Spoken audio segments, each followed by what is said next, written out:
Welcome to tonight's podcast, which is the third and final part of Chapter 1. I've been lazy and preoccupied with other things, so I would like to apologize for this taking so long to be published. Also, I would like to give thanks to everyone who has watched and enjoyed our podcast so far. You are our fans. Finally, I'd like to give a special thanks to Valentino and Alex Ulmer for actually calling the douche multiple times. Keep up the good work. Okay, sit back, relax, and enjoy the podcast. As I walked through the band hall, I began to succumb to a state of nausea. Everywhere I looked, there was a fat, ugly, weird girl. We strongly reject the null hypothesis. The null hypothesis is a term I learned in statistics class from Miss Smith. Probably the only thing I learned from that joke of a class. It states an initial thought that may be proved correct or incorrect. In this case, the hypothesis was the average hotness of a girl in band is the same as the average hotness of a girl in the school. Naturally, it was quickly rejected. I met up with Zane in the band room. Hey Clayton, can you do statistics with me and Han after school? He asked. Sure, I replied. I hope the sophomores aren't disappointing. Then T. Smith, the freshman emo, walked up to us. Hey Zane TR. He said in his ordinary, squeaky, high-pitched voice. After he left, we looked at each other. What a fag, we said in unison. So Zane, I began to say, but I noticed I had lost Zane's attentions. His eyes were fixated on something I looked over. Oh, never mind. Mr. Smith walked in with an angry face, one that told you he was unfairly evaluating people. Insert lame band joke here, he said. All the people obsessed with band instantly laughed while I sat there looking clueless. Okay, be flat, everyone. We lifted our instruments to our mouth and output the most perfectly blended, in-tune sound a band could possibly make.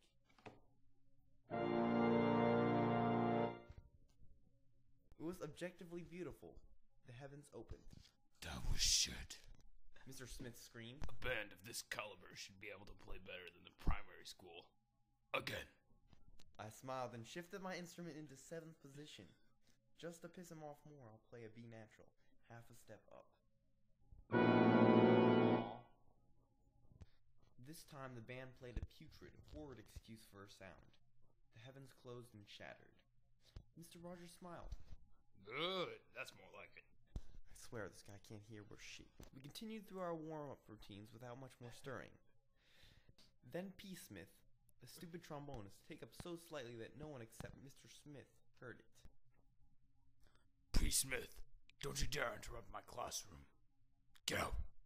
He bellowed polemically. P. Smith silently left the room. We began to play the song, and as usual, he stopped after the first measure and bitched at us. Remember, it's the velocity of the crescendo. I cringed as he said it. Everyone knew it was acceleration. Get a lesson in physics, man. After a few more rounds of terrible playing, there was a small clicking noise in the background of our room. What was that? Asked Mr. Smith like an alert hound dog. Nobody said anything. As the truth was, nobody knew. Who made that sound? Asked Mr. Smith impatiently. Again the class was quiet. Do you all hear that? He shouted angrily. Yes, we responded quietly. Well, then who did it? He screamed in exasperation. The class remained silent, not knowing what his next action was. Mr. Smith was a very stubborn fellow, as well as very unpredictable, always acting on slight and whim. He was irrational, as well as not able to accept being wrong. There were faults, and led to his eventual downfall. Down with you, he muttered. He grabbed his scores and walked down from the podium. Thanks and praise, he said, defeated. Mr. Stokesmith, the scrawny student teacher, scurried up to the podium. We all watched as Mr. Smith, on a sudden whim, threw his score to the ground. Papers scattered everywhere. Then he plundered into his office and slammed the door like a maniac. Everyone stared in awe. This was the angriest he had gotten since last week. On a sudden feat of Mexican construction workers' incompetence, the door decided to fall inwards, crushing Mr. Smith's giant skull. Well, at least he won't become a zombie now, I thought to myself jokingly. Guys, I'm over here. said Mr. Stokesmith in a raised voice, trying to sound important. Half the class stood up and left. Now that Mr. Smith was gone, we could do whatever we wanted. Come back, guys. Mr. Stokesmith shouted in his lispy, speech impedimental tone. Okay, you banks. Said Mr. Stokesmith as his baton awkwardly rose. We're going to rush and play extremely loudly. Whispered the first chair trombone, Cameron Fairsmith. And so the rest of band class was the same as all of my previous classes. A joke. Just an ordinary day. Zane, come on, let's go. Stop staring at Emily. Smith, I said obnoxiously. Emily turned around. What? She said, looking confused. Just a few more minutes. Zane said, obsessed. He then realized she was looking right at him. Zane sprinted out of the room immediately. I assume you will need to make a trip to the bathroom now, I said, following him. I'll need some hair gel. After Zane was finished experimenting with his fantasies, we walked out of the band building. On our way, we had a displeasured encounter with Erin Davidsmith, the obsessed, jealous, low-end outlier. She glared angrily at us as we passed. She wants you, man, I told Zane. We walked to the flagpole, the after-school congregation place of the Asians. The game, said Jeff as I passed him. Patriots suck, I told Tim Schultz as I passed him. Fuck you, asshole. He shouted. Zane and I laughed. So Zane, can you drive me home, I asked him. Yeah, I think so. Unless I have to drive somebody else home. He smiled. I shook my head. The buses came and went. Suddenly Tim jumped up and looked around frantically. Where's Narelle? He shouted. You got on the bus half an hour ago. I replied, stifling a laugh. Damn it! He shouted. I'll kill you, Narelle. Zane and I walked into the school commons, getting ready to do statistics. Where's Hun? Zane asked. He'll show up, I said.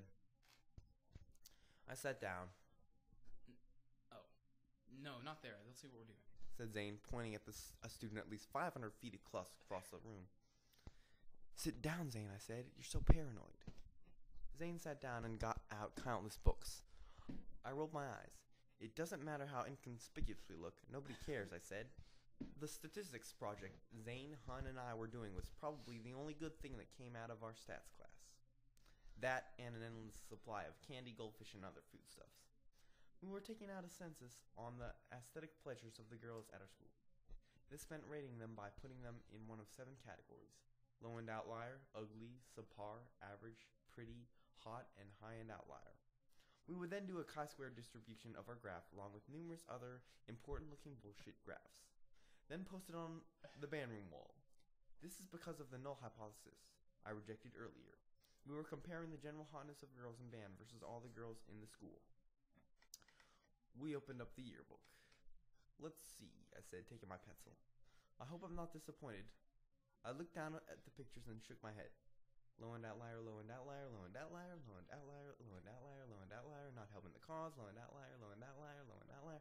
Oh, here's a subpar. After a few pages, my eyes started bleeding. I am most displeased, I muttered. Then Dylan Hunt, you, came wandering in. Finally, Zane said. After a majorly disheartening session of statistics, I got in Zane's Firebird and we headed home. So disappointing. Moaned Zane. By the way, I heard she's going to UT, I said. Damn it, then I'll have to go there too. Zane dropped me off at my house and I waved as he drove away. I walked up to my front door and froze. I had forgotten my backpack in his car. Just an ordinary fucking day.